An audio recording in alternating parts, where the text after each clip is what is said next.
Muy buenas tardes, estamos de nuevo con usted en su programa Mundo Sustentable.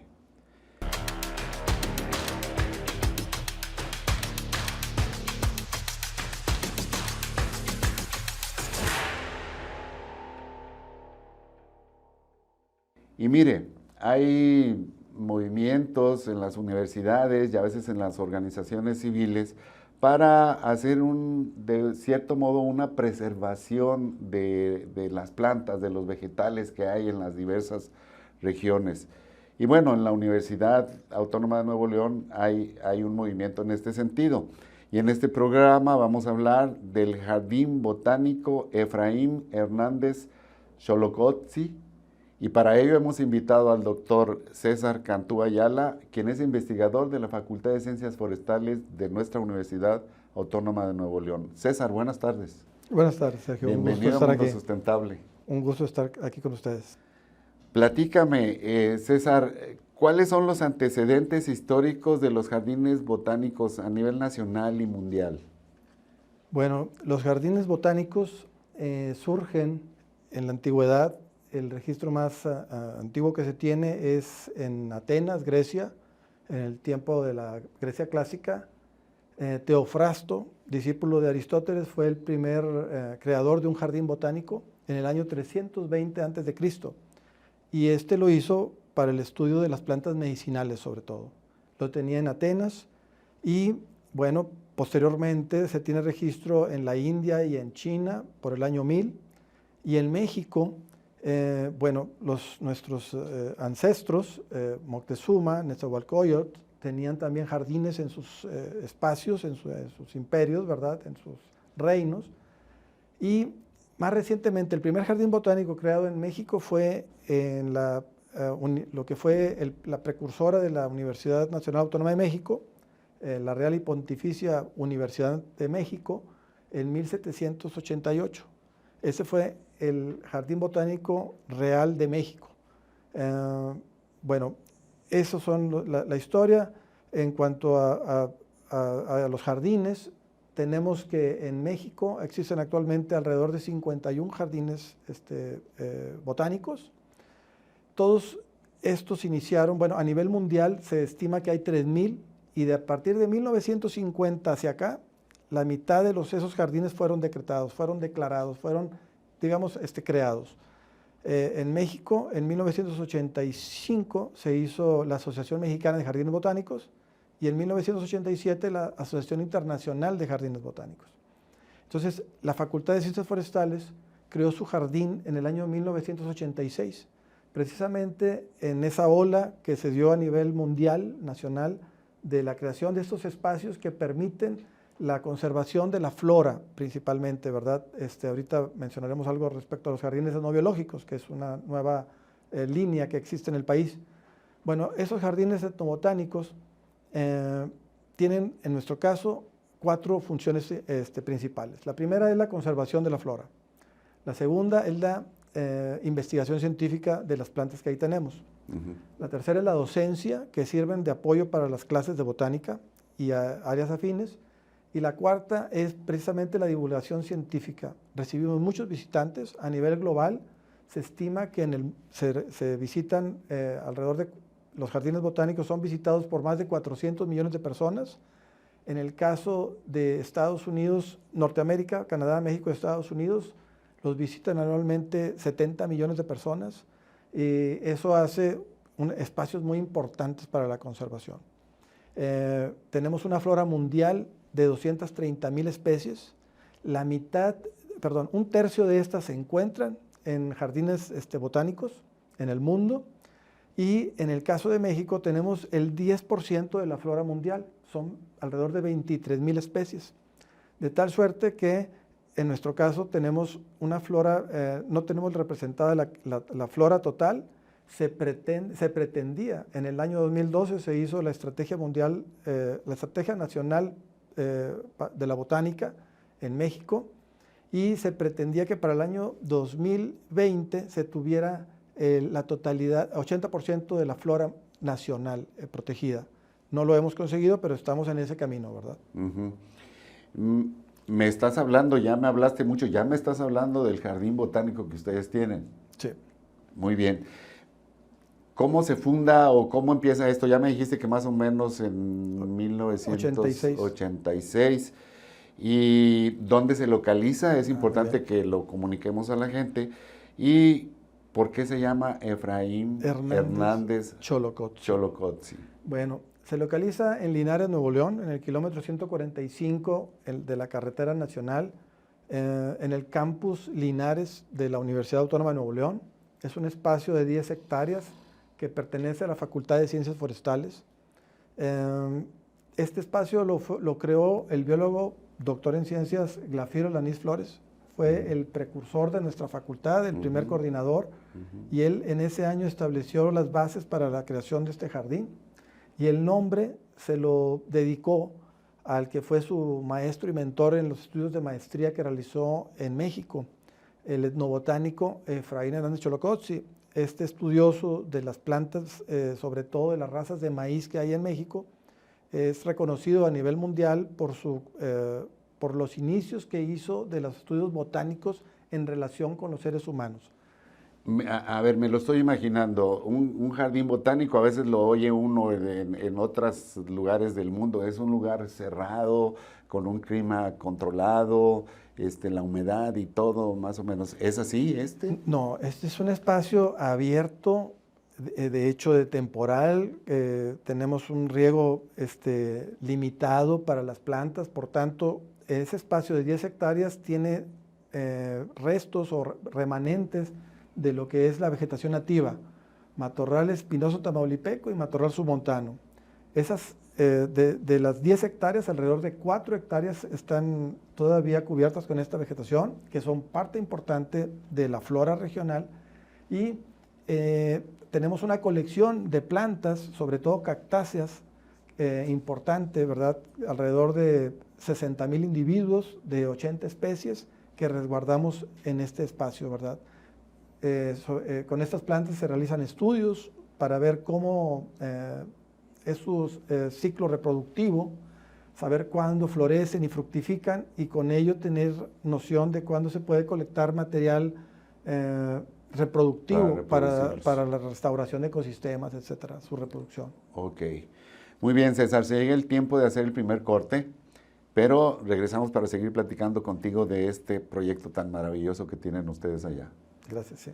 No se vaya, estamos platicando con el doctor César Cantú Ayala del Jardín Botánico Efraín Hernández Xolocotzi. En un momento regresamos.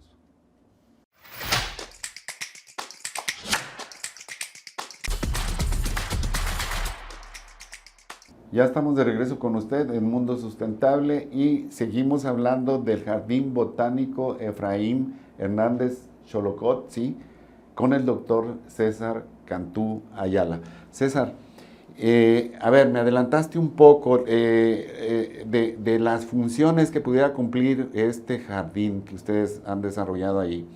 ¿Me puedes platicar así muy enfáticamente en las actividades dirigidas a los alumnos? Sí. ¿Qué es lo que hacen ahí específicamente los alumnos y qué es lo más importante que aprenden? Okay. Bueno, el jardín, como mencioné, resguarda una importante cantidad de plantas nativas, las cuales son objeto de estudios por parte de los estudiantes, sobre todo de los últimos semestres, que realizan trabajos de tesis relacionadas con la biología de las plantas. Mencionaba hace un momento los aspectos de la fenología, es decir, el estudio de las distintas etapas de desarrollo de las plantas, cuando crecen vegetativamente, cuando florecen, cuando fructifican, y esto cuántas veces ocurre en el año y en función de las condiciones climáticas. Ese es un objeto de estudio importante de un jardín botánico. A la vez, el estudio de los polinizadores.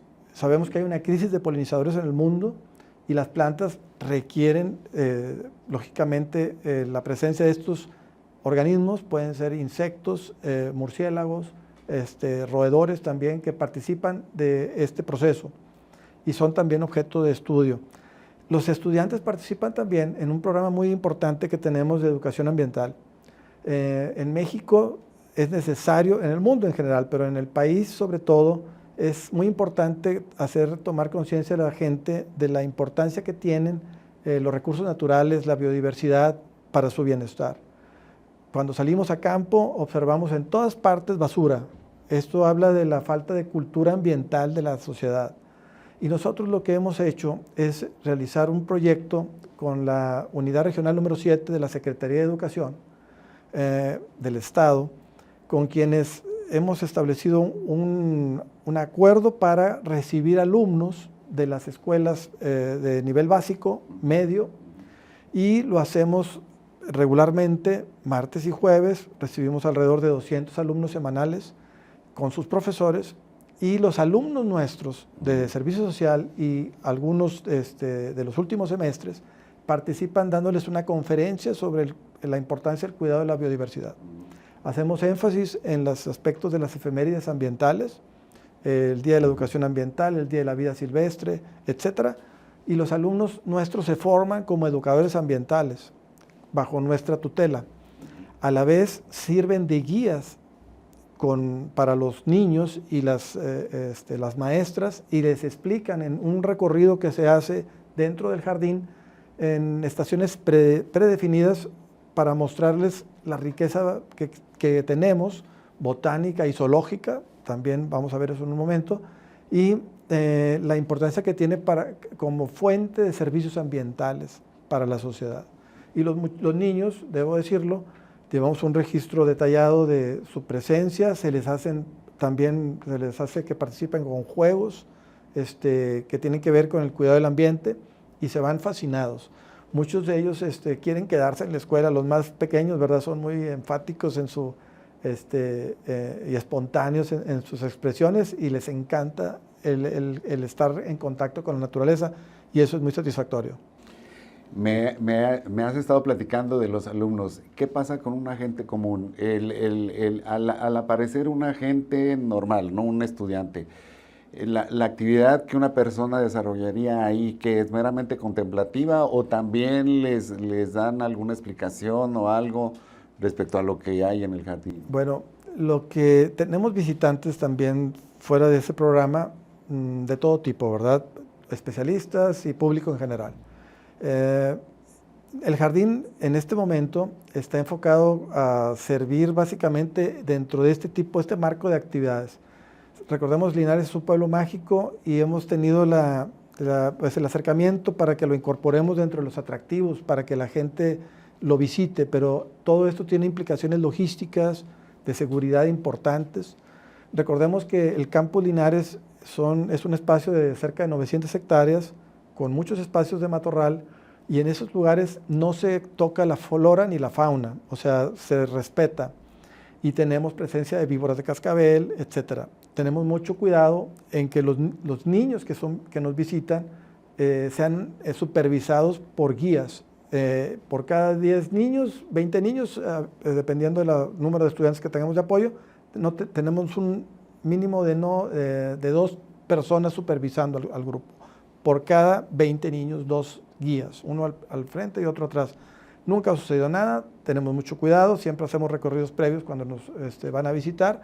Pero bueno, tiene esas implicaciones logísticas para recibir a visitantes externos, pero cuando están en el horario de 8:30 a 5 de la tarde, ahí los recibimos con todo gusto y les podemos guiar para mostrarles las cosas que tenemos en el jardín.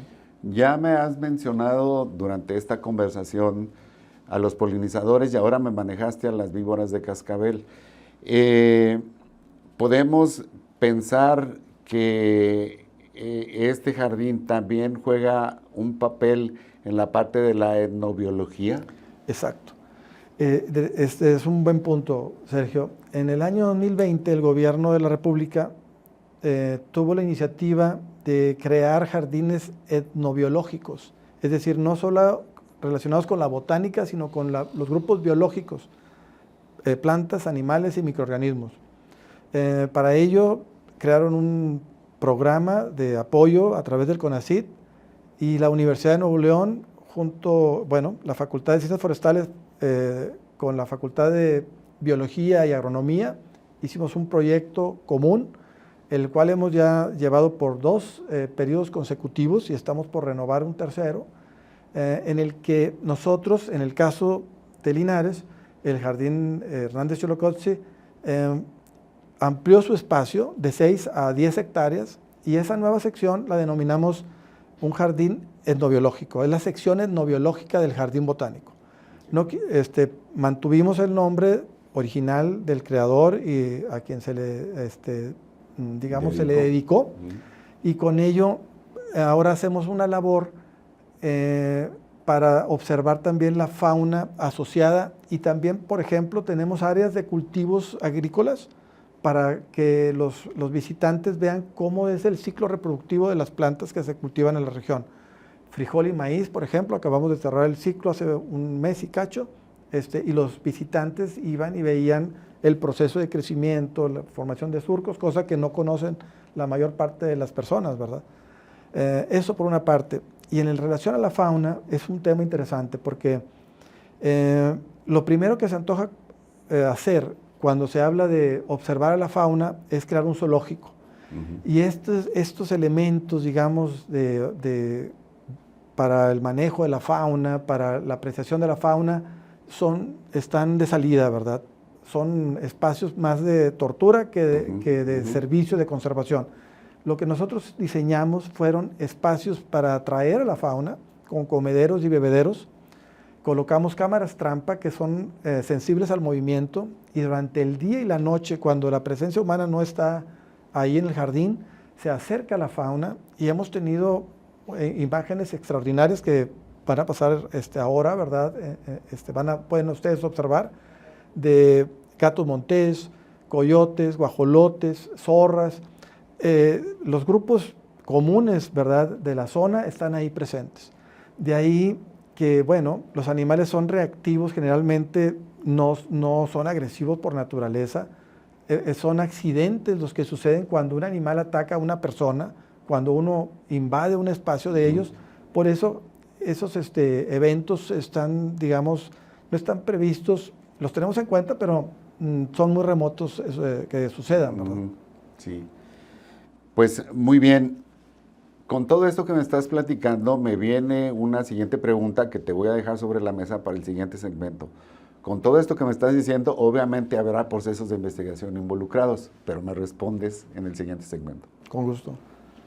No se vaya, seguimos platicando con el doctor César Cantú Ayala del Jardín Botánico Efraín Hernández Xolocotzi. En un momento regresamos.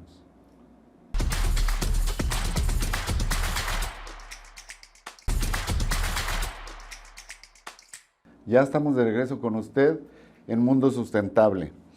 César, pudiéramos considerar, por todo lo que me has dicho, pudiéramos considerar que el Jardín Botánico es una UMA, una unidad de manejo ambiental. Sí, bueno, fue declarada como UMA bajo solicitud de la facultad hace unos años, y esto la acredita ante la Semarnat, ante las autoridades, para recibir plantas decomisadas o rescatadas de lugares, de ecosistemas que están en proceso de cambio de uso del suelo. En el caso nuestro, por ejemplo, recibimos una planta por parte de Profepa, el Ariocarpus fissuratus, es una planta que crece en las zonas desérticas del norte de México y que tiene un valor en el mercado negro muy, muy alto. Fueron decomisadas y nosotros somos un espacio de resguardo. Son alrededor de 140 individuos que recibimos y los tenemos ahí bajo resguardo y estudio. Algo que no debe de perderse de vista es de que ninguna persona, ni siquiera nosotros como UMA que somos, que en este caso no es una unidad de manejo ambiental, sino es una unidad para el manejo y conservación de la vida silvestre, es el nombre preciso en el caso de la facultad. No podemos salir al campo y colectar plantas y llevarlas a nuestro espacio para estudiarlas, menos para traficar con ellas o comercializarlas, ¿verdad? Es decir, hay todo un protocolo para la protección de la biodiversidad en el mundo y en México. En México tenemos una norma que es la 059 de la Semarnat 2010, que enlista alrededor de 1.600 especies, de las cuales 1.000 son plantas que se encuentran en riesgo de extinción. Tenemos una flora muy importante, ya mencionaba que es el 10% de la flora mundial, y de estas, una de cada 3 plantas de México es endémica del territorio nacional. Entonces es objeto del deseo de muchos coleccionistas, sobre todo los cactus, que quieren llevárselos como para sus colecciones privadas y tienen un alto valor en el mercado. Por tal motivo, ninguna persona debe de salir al campo y sacar plantas del monte y llevárselas a su casa. Nosotros no lo hacemos, aun y que las requiramos para el estudio. ¿Cuál es el objetivo del jardín? ¿Cuál es la visión que tenemos? Pues tener representada la flora de la región, ¿verdad? Es decir, en Nuevo León tenemos 3.000 especies de plantas. No es posible tenerlas todas ahí, porque hay de ambientes muy distintos. Aunque las bajemos del cerro, los pinos, ahí se van a morir. Entonces, deben crear nuevos jardines en distintos ecosistemas para resguardar y mantener la flora que es propia de esa región, que está adaptada a esa región. Entonces, ese es un punto muy importante que la gente tiene que tener en mente. Tenemos que cuidar los recursos naturales, tenemos que cuidar la flora, la fauna, la naturaleza en su conjunto.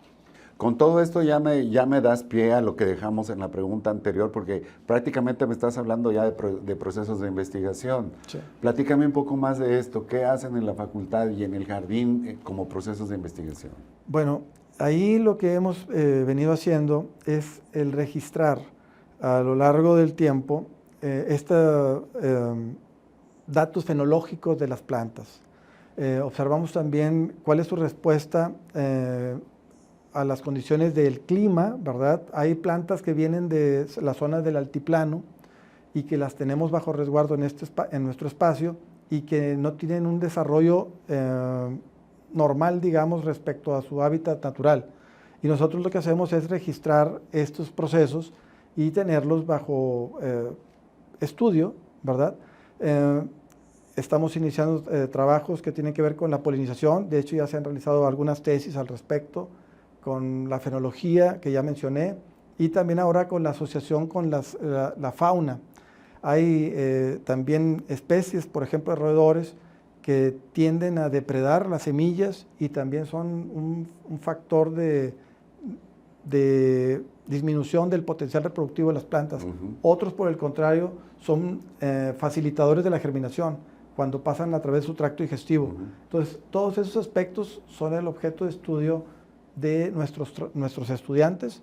Somos una escuela pequeña y tenemos capacidades limitadas para el caso, pero tenemos muchas líneas de trabajo relacionadas con estos temas. Con todo esto que me has platicado, yo me imaginaría que fácilmente se pueden hacer estrategias de educación ambiental. De hecho, ya me mencionaste que reciben visitas de niños, de escuelas primarias, secundarias. Pero ¿qué más sucede alrededor, hablando de educación ambiental? Bueno, lo que hemos venido haciendo ya en el último tiempo es hacer una encuesta a los niños, de darles aparte de las actividades que hacen ahí manuales, ¿verdad?, que hacen distintos juegos que tienen que ver con el cuidado del ambiente, se les da una pequeña encuesta en donde ellos contestan algunas preguntas para que reflexionen.